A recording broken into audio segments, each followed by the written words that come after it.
दिवसात माजी मुख्यमंत्री विलासराव देशमुख यांच्या आठवणी लातूरमधून पुसल्या जातील असं वादग्रस्त वक्तव्य भाजपचे प्रदेशाध्यक्ष रवींद्र चव्हाणांनी केलं आणि त्यानंतर राज्याच्या राजकारणात खळबळ उडाली। लातूर आणि मराठवाड्यातनं तीव्र प्रतिक्रिया उमटल्या। काँग्रेसनं सुद्धा यावर आक्रमक भूमिका घेतली आणि त्यानंतर रवींद्र चव्हाणांनी दिलगिरी व्यक्त करत या वादावर पडदा टाकलाय। नेमकं दिवसभरात काय घडलं आपण बघूया। विलासरावांच्या आठवणी लातूरमधून पुसल्या जातील। भाजपा प्रदेशाध्यक्षांच्या वक्तव्याचे राज्यात पडसाद। मराठवाड्यात संताप, काँग्रेसही आक्रमक। मनावर कोरलेली नावं पुसता येत नाहीत। रितेश देशमुख। भाजपकडून सारवासारव। रवींद्र चव्हाणांची अखेर दिलगिरी। खरं तर आपल्या सर्वांचा उत्साह बघितल्यानंतर लक्षात येत आहे की 100% विलासरावांच्या आठवणी या शहरातून नक्कीच पुसल्या जातील, यात काही शंका नाही।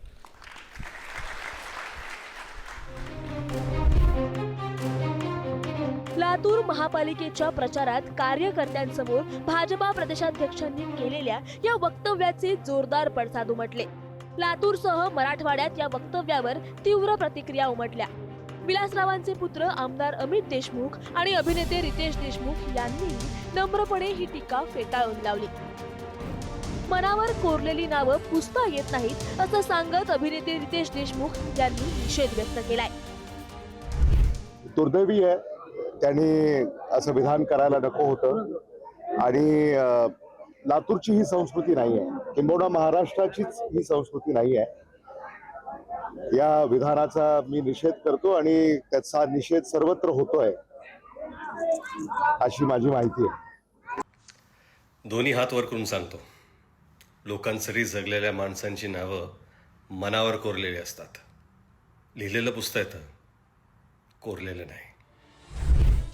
तर भाजपाचे नेते सत्तेच्या माजातून अशी वक्तव्य करत असल्याची टीका काँग्रेस प्रदेशाध्यक्ष हर्षवर्धन सपकाळ यांनी केली आहे।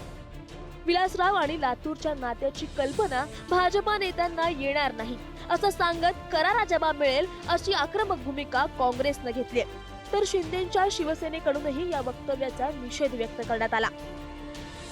राजकारणामध्ये देवेंद्र फडणवीस, भारतीय जनता पक्ष, नरेंद्र मोदी, अमित शहा आणि आता हे त्यांचे प्रांताध्यक्ष यांना इतका अहंकार आलेला आहे आणि हे आता आपण ईश्वर जणू आहोत की काय असे ते वावरायला लागलेले आहेत। हे अत्यंत घातक आणि अत्यंत चुकीचं आहे आणि निंदनीय आहे। आदरणीय विलासरावजी देशमुख साहेब प्रत्येकाच्या हृदयात असलेलं नाव आहे आणि या नावाला पुसून काढणं हे कुणालाही शक्य नाही। जोपर्यंत लातूर अस्तित्वात आहे तोपर्यंत हे नाव लातूरकरांच्या हृदयात राहणार आहे।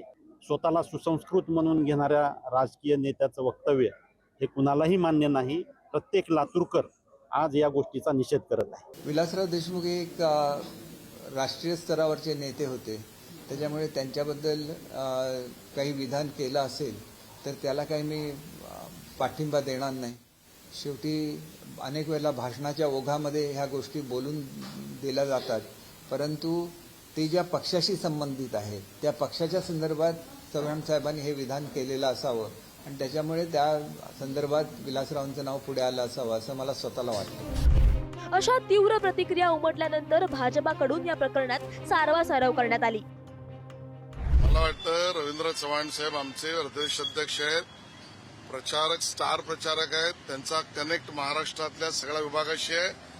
भारतीय जनता पार्टी, देवेंद्र फडणवीस, महायुती याचाच प्रभाव लातूरमध्ये दिसेल असं त्यांच्या म्हणण्याचा अर्थ निघतो। विलासराव देशमुख या मराठवाड्याची अस्मिता आहे, महाराष्ट्राची अस्मिता आहे, पण मराठवाड्याची 100% अस्मिता आहे। जी व्यक्ती आता हयात नाही तिच्याविषयी सुद्धा वाईट मत व्यक्त करणं हेही राजकीय दृष्ट्या किती नीच पातळी आहे आणि मग त्या नीच पातळीला जनता धडा शिकवेल। वाद वाढल्यानंतर भाजपा प्रदेशाध्यक्ष रवींद्र चव्हाणांनी यावर स्पष्टीकरण दिलंय। विलासरावांच्या नावावर मतं मागणाऱ्या काँग्रेस नेत्यांवर टीका होती असं सांगत त्यांनी दिलगिरी व्यक्त केली। मी विलासरावांचा जरा सुद्धा कोणत्याही गोष्टीमध्ये त्यांच्यावरती टीका टिप्पणी काही केली नाही।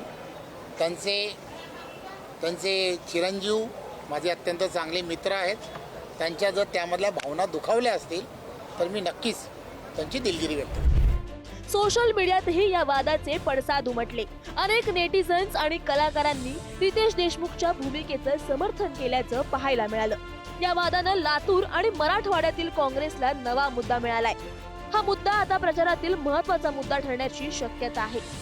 रवींद्र चव्हाण यांनी दिलगिरी व्यक्त केली असली तरी या वक्तव्याचे पडसाद येत्या काही दिवसात उमटण्याची शक्यता आहे. ब्युरो रिपोर्ट, पुढारी न्यूज, लातूर.